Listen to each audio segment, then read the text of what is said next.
na'budu wa iyyaka nasta'in. Iyyaka, hanya kepada Engkau ya Allah, na'budu, kami menyembah, wa iyyaka, dan hanya kepada Engkau ya Allah, nasta'in, kami minta pertolongan. Awwab, orang yang punya sifat awwab adalah orang yang senantiasa selalu menggantungkan segala hal kepada Allah.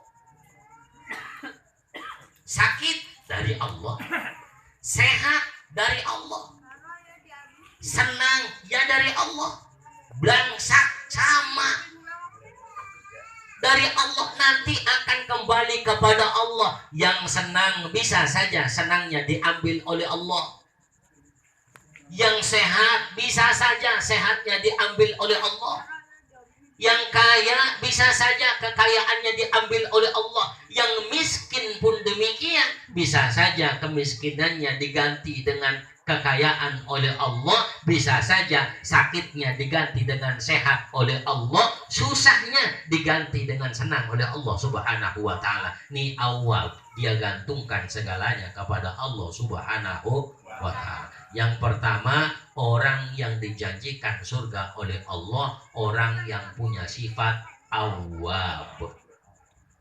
Apa Pak? Awwab. Biar nggak usah diingat sebab ntar gue lupa lagi. Ma'asyiral hadirin yang dirahmati Allah Subhanahu wa ta'ala. Yang benar. Kemudian apa kata Allah? Likulli awwabin hafizin. Yang kedua, orang yang dijanjikan oleh Allah masuk ke dalam surganya Allah adalah orang yang hafiz. Orang yang menjaga syariah Allah. Orang yang menjaga ibadahnya kepada Allah. Hadirin, nggak perlu seluruhnya kita jaga. Yang kita mampu itu yang kita jaga sudah dianggap hafiz. Ya, sudah dianggap orang yang menjaga syariah. Katakanlah ada yang hadir selalu di malam Jumat untuk baca Yasin keliling. Ada di sini. Dia jaga itu. Dia jaga istiqomah di dalamnya, hafiz. Berarti dia menjaga. Ada yang taklimnya malam Sabtu 2 minggu sekali. Ada ya? Ada ya? Nah, al-mutakin tuh ya. Siapa yang ngajar nggak tahu tuh. Itu ada subhanahu wa ta'ala. Dia jaga, berarti hafiz. Termasuk dia hafiz. Orang yang menjaga itu. Ketika dia berada pada momen-momen musibah, takziah seperti ini, nggak pakai diundang, nggak pakai dipanggil, ada dorongan hati, dia harus bisa menghadiri untuk menjaga silaturahim antara tetangga, silaturahmi dengan tetangga. Subhanallah, termasuk hafiz. Termasuk apa? Hafiz. Orang yang menjaga ibadahnya, jaga tahajud makali berat, hadirin. Iya nggak, berat nggak? Bangun malam, tiap malam kita sholat tahajud, masya Allah, beratnya luar biasa. Walaupun wajah-wajahnya kelihatannya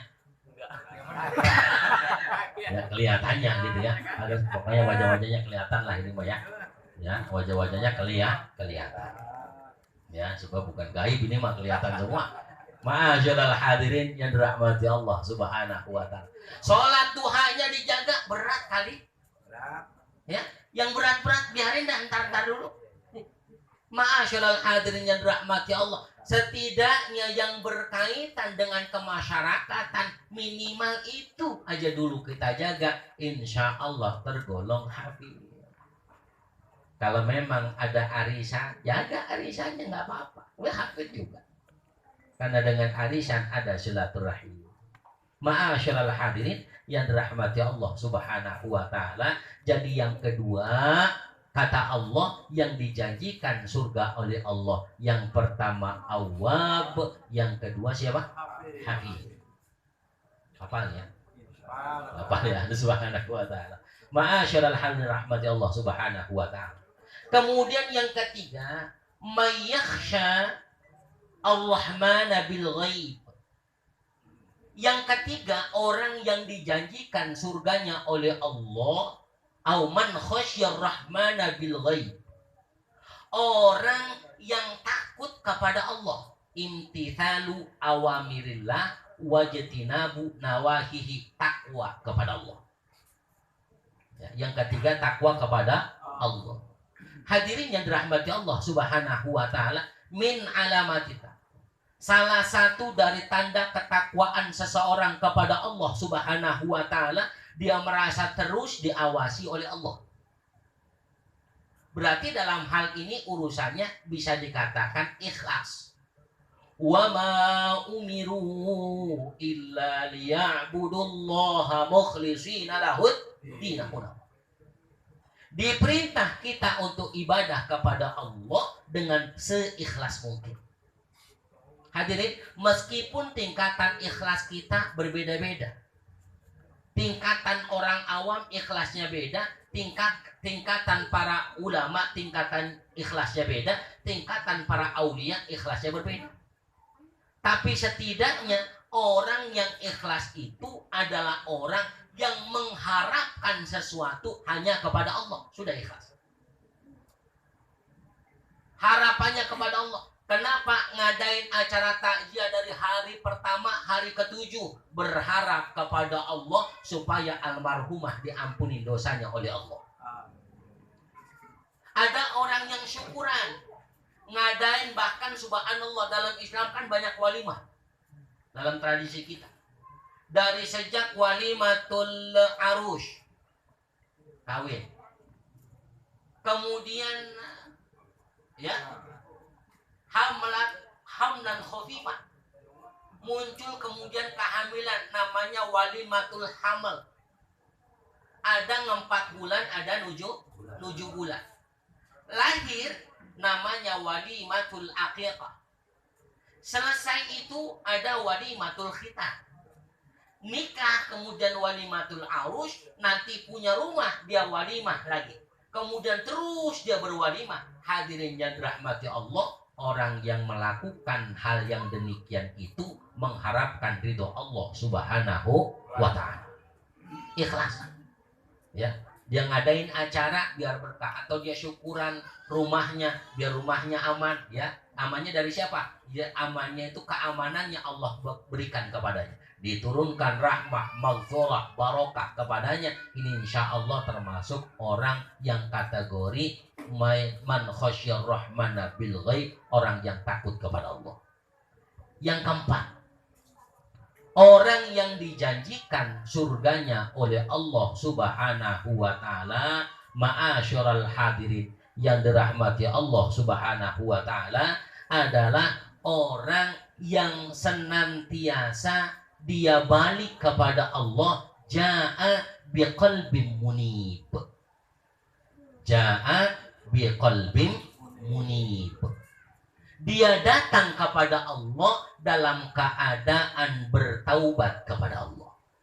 Paling tidak, hadirin yang dirahmati Allah, yang paling gampang itu kata Nabi, man qala la ilaha illallah dakhala jannah. Siapa orang yang mengucapkan la ilaha illallah, dia masuk surganya Allah Subhanahu wa ta'ala. Paling enggak di akhir itu. Sebab ada seorang ulama, ya, kemudian ketika dia meninggal dunia, dituntun dia dengan 2 kalimat syahadat, tidak bisa dia ucapkan. Dituntun dia dengan tahlil la ilaha illallah, pun membeku dia punya lisan. Dia nggak bisa mengucapkan la ilaha illallah, apalagi yang panjang asyhadu an la ilaha illallah wa asyhadu anna muhammadar rasulullah. Sampai kemudian gurunya sampai kepadanya, apa yang menyebabkan orang ini sampai sedemikian sulit mengucapkan itu.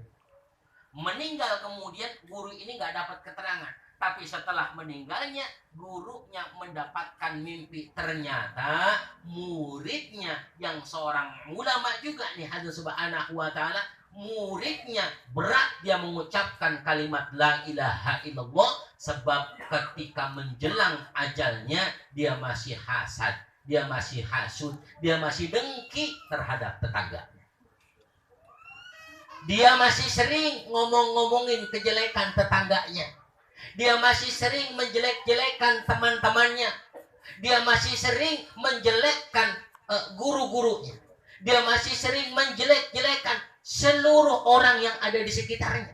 Maka pada akhirnya Allah bekukan dia punya lidah, sulit dia mengucapkan la ilaha illallah. Hadirin, kembali kepada hadis tadi, innamal a'malu bil khawatim, sesungguhnya perbuatan itu bagaimana akhirnya.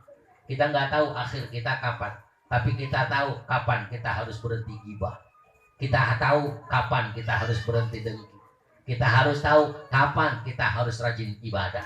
Kita sudah tahu nih kapan waktunya kita harus melaksanakan sholat. Insya Allah ketika itu sudah kita lakukan, tergolong kita ja'a biqalbim munib, termasuk orang yang bertaubat kepada Allah Subhanahu wa taala. Hadirin, banyak dosa kita.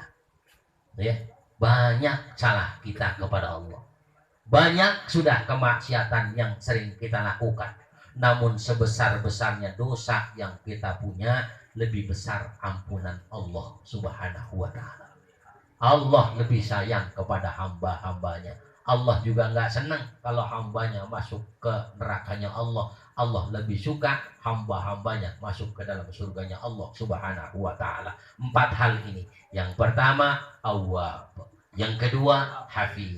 Yang ketiga, taqwa. Yang keempat, orang yang bertaubat kepada Allah. Udkhuluha bisalamin dzalika yaumul khulud. Kata Allah, masuklah ke dalam surga bisalamin dengan selamat, dzalika yaumul khulud. Bagi mereka ini adalah hari yang kekal untuk mereka. Lahum ma yasha'una fiha waladaina mazid. Bahkan kata Allah, mereka orang-orang yang 4 tadi mendapatkan apa yang mereka inginkan. Bahkan di sisi Allah mereka bakal dapat tambahan dari Allah Subhanahu wa ta'ala. Apa tambahannya Allah Subhanahu wa ta'ala? Di antara tambahannya adalah ketika kita dekat dengan Allah Subhanahu wa ta'ala, kita masuk surganya bisa ketemu dengan Rasulullah Shallallahu Alaihi Wasallam. Hadirin yang dirahmati Allah Subhanahu wa ta'ala, malam takziah ini mudah-mudahan mengingatkan kepada kita bahwa setiap kita hakikatnya dipanggil surga oleh Allah Subhanahu wa ta'ala. Hakikatnya diri kita ini calon surga sebetulnya. Yang bikin kita menghindar bukan catatannya, tidak, tapi karena kitanya. Bisa jadi mau surga kita mau pergi, gitu ya, Subhanahu wa ta'ala. Oleh sebab itu mudah-mudahan malam takziah ini kita diingatkan bahwa apa yang kita lakukan seluruhnya bakal dipertanggungjawabkan di hadapan Allah Subhanahu wa ta'ala. Wa